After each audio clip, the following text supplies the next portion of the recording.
Marcus Aurelius. Meditations. Book 1. Debts and Lessons. 1. From my grandfather Verus I learned character and self-control. 2. My father, integrity and manliness. 3. My mother, her reverence for the divine, her generosity, her inability not only to do wrong but even to conceive of doing it, and the simple way she lived, not in the least like the rich. 4. My great-grandfather, to avoid public schools, hire good private teachers, and accept the resulting costs as money well spent. 5. My first teacher, not to support this side or that in chariot racing, this fighter or that in the games, to put up with discomfort and not make demands, to do my own work, mind my own business, and have no time for slanderers. 6. Diognetus, not to waste time on nonsense, not to be taken in by conjurers and hoodoo artists with their talk about incantations and exorcism and all the rest of it, not to be obsessed with quail fighting or other crazes like that, to hear unwelcome truths, to practice philosophy, and to study with Bacchius, and then with Tandasis and Marcianus, to write dialogues as a student, to choose the Greek lifestyle, the camp bed, and the cloak. 7. Rusticus, the recognition that I needed to train and discipline my character, not to be sidetracked by my interest in rhetoric, not to write treatises on abstract questions, or deliver moralizing little sermons, or compose imaginary descriptions of the simple life, or the man who lives only for others.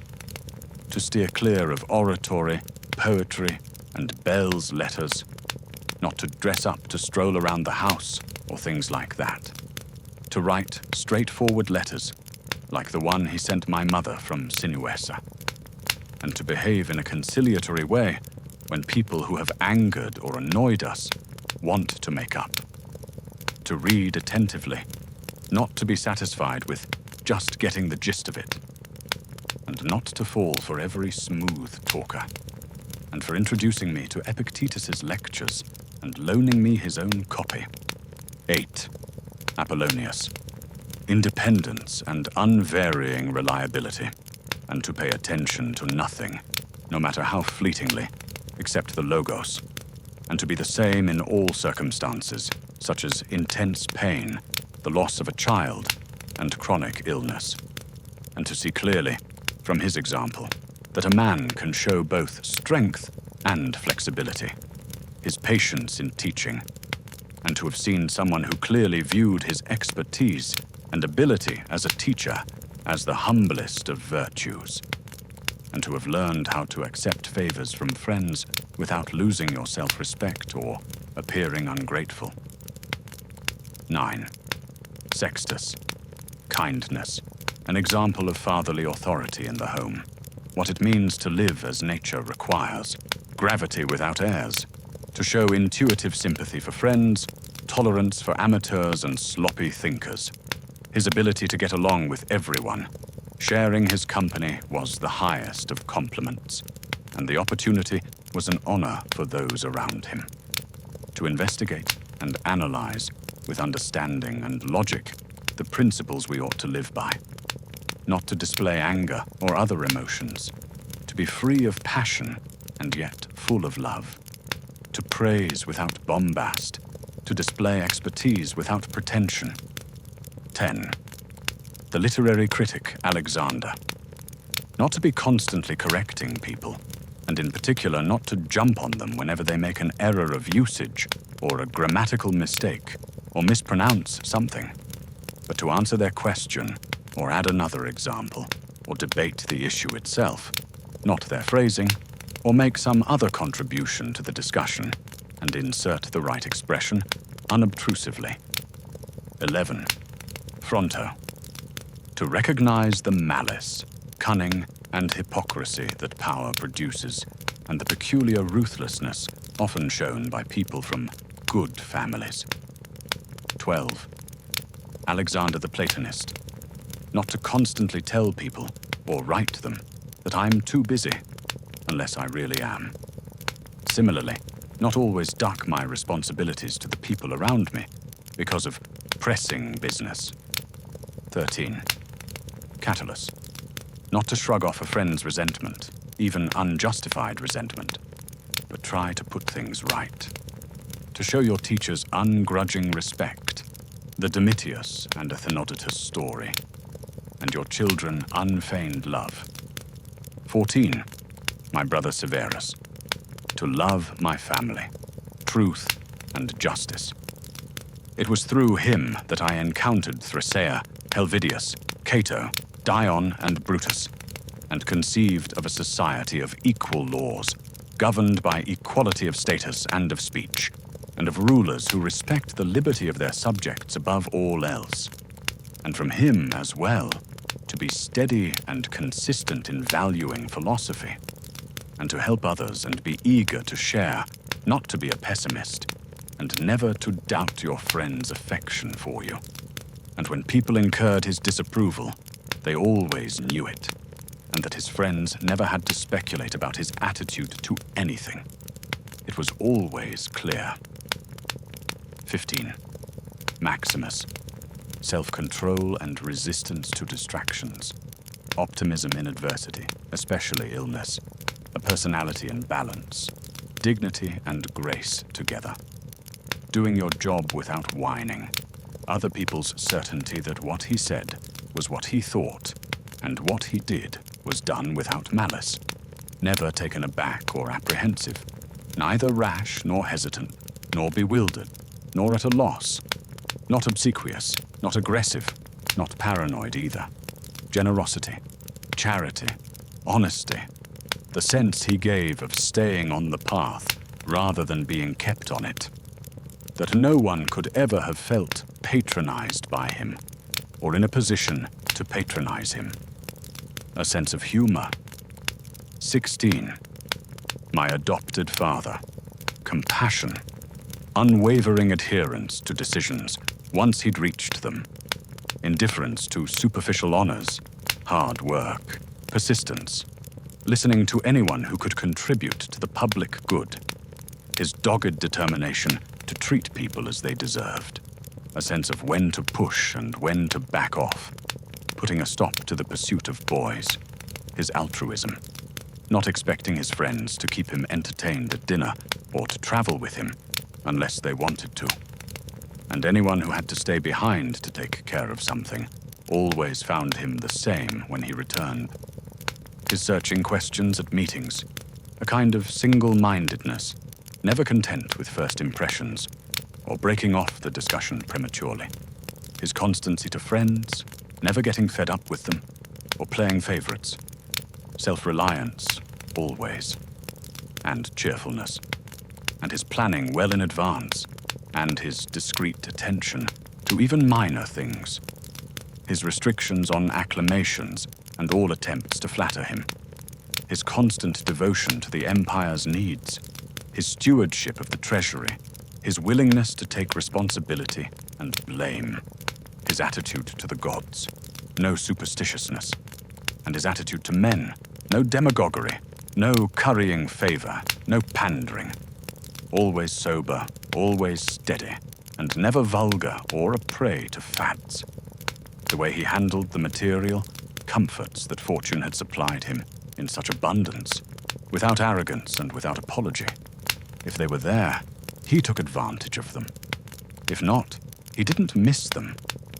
No one ever called him glib or shameless or pedantic.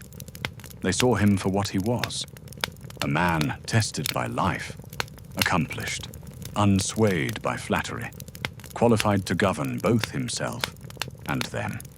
His respect for people who practiced philosophy, at least those who were sincere about it, but without denigrating the others or listening to them. His ability to feel at ease with people and put them at their ease without being pushy. His willingness to take adequate care of himself. Not a hypochondriac or obsessed with his appearance, but not ignoring things either, with the result that he hardly ever needed medical attention or drugs or any salve or ointment. This in particular his willingness to yield the floor to experts in oratory, law, psychology, or whatnot, and to support them energetically, so that each of them could fulfill his potential, that he respected tradition without needing to constantly congratulate himself for safeguarding our traditional values. Not prone to going off on tangents or pulled in all directions, but sticking with the same old places and the same old things, the way he could have one of his migraines and then go right back to what he was doing, fresh and at the top of his game. That he had so few secrets, only state secrets, in fact, and not all that many of those. The way he kept public actions within reasonable bounds by focusing on what needed to be done and not the credit to be gained from doing it. No bathing at strange hours, no self-indulgent building projects, no concern for food or the cut and color of his clothes, nor having attractive slaves. He never exhibited rudeness, lost control, or turned violent. No one ever saw him sweat. Everything was to be approached logically and with due consideration, in a calm and orderly fashion, but decisively and with no loose ends. You could have said of him, as they say of Socrates, that he knew how to enjoy and abstain from things that most people find it hard to abstain from, and all too easy to enjoy. Strength, perseverance, and self-control in both areas, the mark of a soul in readiness, indomitable. 17. The gods. That I had good grandparents, a good mother and father, a good sister, good teachers, good servants, relatives and friends, almost without exception, and that I never lost control of myself with any of them, although I had it in me to do that, and I might have, easily. But thanks to the gods, I was never put in that position, and so escaped the test. That I wasn't raised by my grandfather's girlfriend for longer than I was. That I didn't lose my virginity too early, and didn't enter adulthood until it was time, put it off even. That I had someone, as a ruler and as a father, who could keep me from being arrogant and make me realize that even at court, you can live without a troop of bodyguards and gorgeous clothes, lamps, sculpture, the whole charade. That you can behave almost like an ordinary person without seeming slovenly or careless as a ruler or when carrying out official obligations. That I had the kind of brother I did, one whose character challenged me to improve my own, one whose love and affection enriched my life. That my children weren't born stupid or physically deformed.